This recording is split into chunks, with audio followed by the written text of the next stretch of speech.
அளவற்ற அருளாளனும் நிகரற்ற அன்புடையனுமாகிய ஏக இறைவனின் திருப்பெயரால் ஆரம்பம் செய்கின்றேன். சாந்தி சமாதானம் இறை தூதர்கள் மீதும் இறுதியாக வந்த இறை தூதரின் மீதும் அவரை பின்பற்றி வாழ்ந்த தோழர்கள் மற்றும் தோழியர்கள் மீதும் இறை நல்லடியார்கள் மீதும் உலகில் உள்ள அனைத்து ஜீவராசிகளின் மீதும் இந்த நிகழ்ச்சியை காணக்கூடிய அனைத்து நல்ல உள்ளங்களின் மீதும் இறைவனுடைய அருளும் பாக்கியமும் சாந்தியும் சமாதானமும் என்றென்றும் நிலவட்டுமாக என்று சொல்லிக்கொண்டு இந்த அருமையான காலை பொழுதை கொடுத்த இறைவனுக்கு கோடான நன்றிகளை தெரிவித்த வண்ணமாக என்னுடைய உரையை ஆரம்பம் செய்கின்றேன்.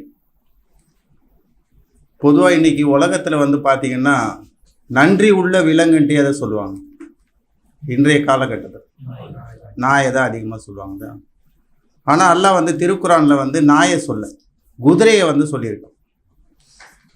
அப்போ அதை தான் இன்னைக்கு நம்ம பார்க்க போகிறோம். காலங்கள் மாறினதுனால இன்னைக்கு பார்த்தீங்கன்னா குதிரையுடைய அதனுடைய உண்மையான தத்துவத்தையும் உண்மையான விஷயத்தையும் மக்கள் மறந்துட்டாங்க. இன்னைக்கு டொமஸ்டிக் அனிமலாக நாய் வந்துருச்சு. நாய் தான் நன்றி உள்ள விலங்கு அப்படின்ற மாதிரி மைண்டில் செட்டப் கொண்டு வந்துட்டாங்க. ஐரோப்பிய நாடுகள்லாம் நாய் தான் சிறந்த ஒரு விலங்குன்ட்டு. ஆனால் இறைவன் சொல்கிறான் குதிரை தான் தன்னுடைய எஜமானனுக்கு கட்டுப்படக்கூடிய ஒரு விலங்கு அப்படின்னு சொல்கிறான். சரி, இறைவன் பார்த்தீங்கன்னா குதிரையை குறித்து அதிகமான பல இடங்களில் திருக்குறானில் சொல்லியிருக்கான். இந்த உலகத்தில் மனிதன் நடமாட தொடங்கி இந்த பூமியில் ஆட்சி அதிகாரம் செய்ய தொடங்கியதுலேருந்து பார்த்தீங்கன்னா குதிரையினுடைய பங்கு மிக மிக மகத்தானது. உலக வரலாற்றை பிரபலமான பேரரசர்கள் தங்களுடைய சரித்திரங்களில் குதிரைகளுடைய சாகசத்தை அவங்களுடைய வரலாற்றோட இணைச்சே பேசுவாங்க இல்லையா? மாவீரன் அலெக்சாண்டரா இருக்கட்டும் அல்லது தீரன் திப்பு சுல்தானாக இருக்கட்டும், அவர்களுக்கெல்லாம் மிக உற்ற துணையாக இருந்தது இந்த குதிரைகளும் குதிரை படைகளும் தான். பல போர்க்களங்களில் வெற்றிக்கு இந்த குதிரை படைகள் தான் மிகவும் முக்கியமானதாக இருந்திருக்கிறது. இன்றைக்கு கூட பார்த்தீங்கன்னா நாகரிகத்தினுடைய உச்சத்தில் இருக்கக்கூடிய வரலாற்றுடைய அறிவியலுடைய உச்சத்தில் இருக்கக்கூடிய இன்றைய நாடுகளில் கூட பார்த்தீங்கன்னா அணிவகுப்பாக பார்த்தீங்கன்னா ரிப்பப்ளிக் டேக்கெல்லாம் கூட பார்த்தீங்கன்னா இந்த குதிரை படையை வைப்பாங்க. இன்றைக்கு இந்த போலீஸில் கூட குதிரைப்படை இருக்குது. ராணியுடைய வரவேற்பு, இங்கிலாந்துடைய ராணியுடைய வரவேற்பில் கூட பார்த்தீங்கன்னா வருஷத்துக்கு ஒரு வாட்டி பார்த்தீங்கன்னா அந்த குதிரைப்படையுடைய கண்காட்சியை வைப்பாங்க. சேரியட் என்று சொல்லக்கூடிய மிக முக்கியமான நபர்களை அழைத்து வருவதற்கு கூட பார்த்தீங்கன்னா அந்த குதிரையை காமிப்பாங்க. குதிரையை தான் வச்சு கொண்டு வருவாங்க. ஆகவே குதிரைகளுக்குன்ட்டு ஒரு பயிற்சி அந்த காலத்தில் அரபுகளால் கொடுக்கப்பட்டது. அந்த பயிற்சிக்கு பெயர் அரபுக்கள் காலத்தில் சௌம் என்று சொல்லப்பட்டது. அந்த பயிற்சி பெறும் அந்த குதிரைகள் எல்லாம் பார்த்தீங்கன்னா தன்னுடைய எஜமானனுக்கு கண்ணிமைக்கிற நேரத்தில் கட்டுப்படும். அந்த அளவுக்கு எல்லா விஷயத்திலும் தன்னுடைய எஜமானனுக்கு கட்டுப்படும். அதை தான் இந்த மாதத்திற்கான நோன்புக்கும் இறைவன் சொல்லியிருக்கின்றான். சௌம் என்பதுதான் அந்த நோம்பிற்கான ஒரு அடையாளமாக இறைவன் சொல்றான். யுத்த களத்துல எதிரிகளின் படைக்குள்ளே புகுந்து தன்னுடைய திறனை காண்பிக்கக்கூடிய ஒரு மிக முக்கியமான விலங்கு எதுன்னு பார்த்தீங்கன்னா அந்த பயிற்சியின் மூலமாக குதிரைகளுக்கு கிடைக்கின்றன. அடுத்ததாக குதிரைகள் காடு மேடு மலை என்று பாராமல் மலை குன்றுகளில் கூட தன்னுடைய எஜமானனை மிக பத்திரமாக சுமந்து செல்லும்.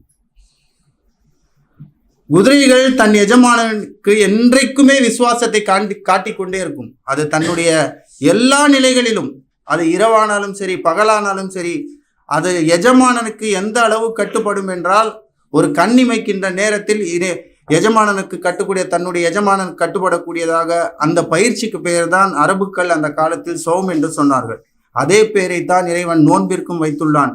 நாமும் நோன்பில் இந்த சௌம் என்ற பயிற்சியின் மூலமாக இறைவனுக்கு முற்றிலும் கட்டுப்பட்டவர்களாக மாற வேண்டும் என்பதுதான் இறைவனுடைய ஆசையும். ஆகவே நாம் இந்த சௌம் என்ற அந்த சொல்லினுடைய அரபு சொல்லுடைய நேரடி அர்த்தம் பார்த்தீங்கன்னா சௌம் என்பது சியம் என்ற அந்த மூலத்திலிருந்து ஆரம்பமாகுது.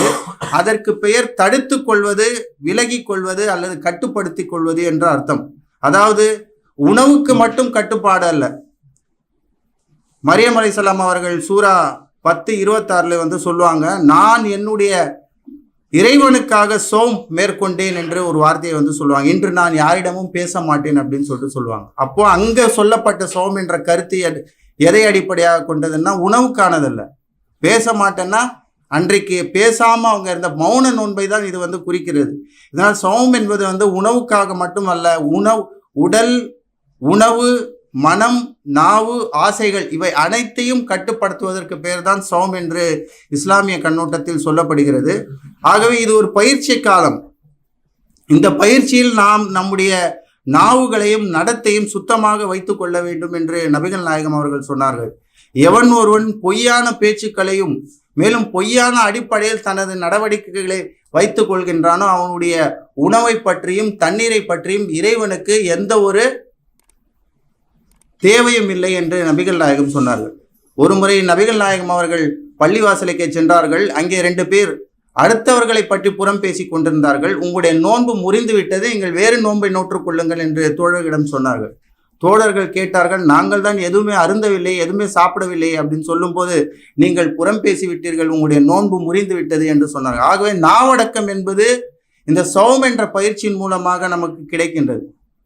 குதிரை என்னைக்குமே கத்திக்கிட்டே இருக்காது. குதிரை தன்னுடைய நாவை அடக்கி கொண்டு அமைதியாகத்தான் இருக்கும் இல்லையா? அதனால அதை போல நாம் அமைதியாக இருக்க வேண்டும் என்பதுதான் இந்த குதிரையின் மூலம் இருந்து நமக்கு கிடைப்பது. அடுத்தது ஆசைகளை கட்டுப்படுத்துதல். நம்முடைய கோபம், நம்முடைய காமம், நம்முடைய விருப்பம், நம்முடைய பழிவாங்கல், நம்முடைய ஆவேசம் ஆகியவற்றை தடுத்து கொள்வதல், இவையெல்லாம் நோன்பினுடைய மிக முக்கியமான நோக்கம். ஆகவே பொதுவாக விலகி இருத்தல், கட்டுப்பாடுகளை மேற்கொள்ளுதல், இவைதான் இந்த சௌம் என்ற நோன்பு பயிற்சியின் மூலமாக நமக்கு கிடைப்பது. குதிரை எப்படி எஜமானனுக்கு கட்டுப்படுகிறதோ அதை போல நாம் இந்த நோன்பு மாதத்தில் அல்லாவுக்கு கட்டுப்பட வேண்டும். குதிரை இந்த பயிற்சியின் மூலமாக தன்னுடைய உடலுக்கு சக்தியை வளர்ச்சியை ஏற்படுத்தி கொள்கிறது. அதுபோல இந்த மனதிற்கும் ஆன்மீகத்திற்கும் ஒரு மிகச்சிறந்த பயிற்சி இந்த நோன்பு. குதிரை கடினமான நிலைகளை தாங்கிக் கொள்கிறது. அதுபோல ஆசைகளை நாம் இந்த மாதத்திலே கட்டுப்படுத்தி கொண்டு அதனை தாங்கிக் கொள்ள வேண்டும். குதிரை இந்த பயிற்சியின் மூலமாக ஒழுக்கத்தை அது மேற்கொள்கிறது. அதை போல இந்த மாதத்தின் மூலமாக நீங்கள் ஒழுக்கத்தையும் தக்வாவையும் இறை அச்சத்தையும் நீங்கள் ஏற்படுத்தி கொள்ள வேண்டும் என்பதுதான் மிக முக்கியமான நோக்கம். ஆகவே அறிஞர்கள் இந்த நோன்பை குறித்து 4 வகையான நோன்புகள் என்று அவர்கள் பிரிக்கிறார்கள். முதல் நோன்புங்கிறது சாதாரண நோன்பு, வெறும் உணவிலிருந்து அல்லது தண்ணீரில் இருந்து விலகியிருத்தல். இன்னும் சில நோன்புகள் பார்த்தீங்கன்னா தண்ணியை முடிச்சு குடிச்சிக்கிட்டே இருப்பாங்க, சாப்பாடு சாப்பிட மாட்டாங்க, நான்வெஜ் சாப்பிட மாட்டாங்க, வெறும் தண்ணியை மட்டும் இது பண்ணிகிட்டே இருப்பாங்க. அடுத்த கட்ட நோன்பை பற்றி அறிஞர்கள் சொல்வது என்னவென்றால் கண்கள், நாவு, செவிகள், செயல்களில் கட்டுப்பாடு. நோன்புல இருப்பாங்க, எல்லா மியூசிக்கையும் உட்கார்ந்து கேட்டுட்டு இருப்பாங்க இல்லையா? அப்போ செவிகளுக்கான நோன்பே அங்கே இல்லை. கண்கள் இருக்கும், எல்லா காட்சிகளையும் பார்த்துட்டாங்க, நோன்புல இருப்பாங்க. நோன்புன்னு சொல்லுவாங்க, எல்லா காட்சிகளையும் பார்ப்பாங்க, கண்ட கர்மத்தையும் பார்ப்பாங்க, டான்ஸை பார்ப்பாங்க, எல்லாத்தையும் பார்ப்பாங்க. அப்போ நோன்புல மிகச்சிறந்த 2வது வகை என்ன சொல்லப்படுது? கண்கள், நாவுகள், செவிகள். நோன்புன்னு சொல்லுவாங்க, கெட்ட வார்த்தைகளை பேசி கொண்டிருப்பாங்க இல்லையா? இது 2வது வகையான நோன்பு.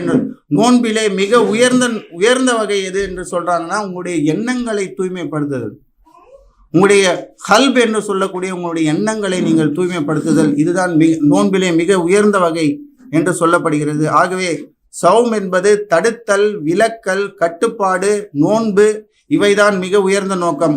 பட்டினி அல்ல, மிக உயர்ந்த ஒழுக்க பயிற்சிக்கான ஒரு அடித்தளம் தான் இந்த நோன்பு.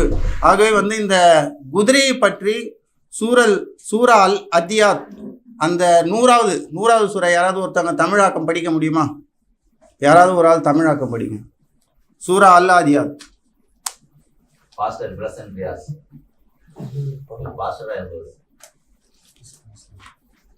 வல்லாதியாத்தி தபா 100 வசனம் 1 மொத்தம் 11 வசனம். படிங்க. அளவற்ற அருளாளனும் நிகரற்ற அன்புடையவனுமாகிய அல்லாஹ்வின் திருப்பெயரால் ஆரம்பம் செய்யும். மூச்சிறைக்கும் சத்தத்தோடு போர்க்களத்தில் எதிரிகளை நோக்கி வேகமாக ஓடுகின்றவற்றின் குதிரைகளின் மீது சத்தியமாக, பிறகு குழம்பை அடிப்பதினால் தீப்பொறி பறக்கச் செய்பவற்றின் மீதும், பின்னர் அதிகாலையில் எதிரிகள் மீது பாய்ந்து செல்கின்ற குதிரைகள் மீதும், பிறகு அங்கு புழுதியை கிளப்புவை மீதும், பின்னர் அதனுடன் அப்புழுதியுடன் எதிரிகளின் கூட்டத்தின் நடுவில் புகுந்து செல்பவற்றின் மீதும் சத்தியமாக, நிச்சயமாக மனிதன் தன்னுடைய இறைவனுக்கு நன்றி கெட்டவனாகவே இருக்கிறான். மேலும் நிச்சயமாக அவனே அதன் மீது சாட்சியாகவும் இருக்கிறான். இன்னும் நிச்சயமாக அவன் பொருளை நேசிப்பதில் அளவு கடந்தே இருக்கிறான். அவன் அறிந்து கொள்ள வேண்டாமா? மண்ணறைகளில் உள்ளவை எழுப்பப்படும் போது நெஞ்சங்களில் உள்ளவையும் வெளியாக்கப்படும் போது நிச்சயமாக அவர்களுடைய இறைவன் அவர்களை பற்றி அந்நாளில் நன்கு தெரிந்தவனாக இருக்கிறான் என்பதை அவன் அறிந்து கொள்ள வேண்டாமா? ஆகவே நீங்க இந்த அத்தியாயத்தை மிக ஆழமாக படிக்க வேண்டும். இதுல இறைவன் குதிரையையும் மனிதனுடைய ஊமையும் அழகா சொல்லியிருக்கிறோம். குதிரையை பற்றி சொல்லும்போது அதனுடைய வேகத்தை குறித்த இறைவன் சொல்லுவான். இன்னும் அது தீப்பொறியோடு தன்னுடைய எஜமானனுடைய உயிரை காப்பாற்றுவதற்காக அந்த போர்க்களங்களில் உள்ளே நுழைந்து அது செயல்படும் அப்படிங்கிறதும், தன்னுடைய உயிரை பற்றி அதை கவலைப்படாது, தன்னுடைய எஜமானனுடைய உயிருக்காக அது தன்னுடைய உயிரை கூட தியாகம் செய்யக்கூடியதாக இருக்கும் அப்படின்னு சொல்லுவான். எந்த அளவுக்கு கட்டுப்படுது அப்படின்னு சொல்லிட்டு இதுல சொல்லுவான். மூன்றாவதாக அதிகாலையில் விடியற் காலையில் தாக்குதல் நடத்துவது அரபுக்களுடைய வழக்கம். ஏன்னா அந்த நேரத்துல மக்கள் தூக்கத்துல இருப்பாங்க, அல்லது அதிகாலை நேரத்துல அந்த போருக்கான பயிற்சியில யாரும் இருக்க மாட்டாங்க. அது அரபு கலாச்சாரத்துல இருந்தது. ஆக கவனக்குறைவு அதிகமாக இருக்கின்ற நேரம். இந்த நேரத்துல எல்லாம் குதிரைகள் மிக திறனாக செயல்பட்டு அது தன்னுடைய எஜமானனுக்கு கட்டுப்பட்டவையாக இருக்கும். ஆனால் மனிதனுடைய நிலையோ இதுக்கு அப்படியே நேர்மாற்றமாக இருக்கிறது. அவன் தன்னுடைய படைத்த இறைவனுக்கு கட்டுப்படுவதில்லை என்பதுதான் இந்த அத்தியாயத்தினுடைய மிக முக்கியமான நோக்கம். ஆகவே அந்த அச்சமில்லாத தைரியம், எதிரியின் மையத்தில் நுழைந்து அது சண்டை போடுகின்ற அந்த தைரியம் எல்லாம் இறைவன் நமக்கு கொடுக்க வேண்டும். இந்த குதிரைகளின் மீது சத்தியம் செய்து, இந்த குதிரைகள் தான் மிகச்சிறந்த விலங்கு, மனிதனுக்கு கட்டுப்படுபவை, ஆனால் மனிதனோ இறைவனுக்கு கட்டுப்படாமல் இருக்கின்றான் என்று சொல்லி, உங்களுடைய நெஞ்சங்களில் உள்ளவை மறுமை நாளிலே நான் இறைவன் கொண்டு வருவேன் என்ற அந்த சத்தியத்தை செய்கின்றான். ஆகவே மிக ஆழமான கருத்துக்களை கொண்ட இந்த சூறாவை நீங்கள் இந்த நோன்பு மாதத்தில் உட்கார்ந்து படித்து அதற்கான கருத்துக்களை எடுத்து உங்களுடைய பிள்ளைகளிடமும் மனைவியிடமும் இதனை உட்கார்ந்து டிஸ்கஸ் பண்ணுங்க, இதை குறித்து பேசுங்க. இவ்வளோ அழகிய சூறாவை நீங்கள் எடுத்து பேசும்போது அவங்களுக்கும் இந்த விஷயங்கள் எல்லாம் புரிய வரும். எல்லாம் வல்ல இறைவன் வாய்ப்பு கொடுத்ததற்காக நன்றி கூறியவனாக எனது உரையை முடித்துக் கொள்கிறேன். எல்லா புகழும் இறைவன் ஒருவனுக்கு.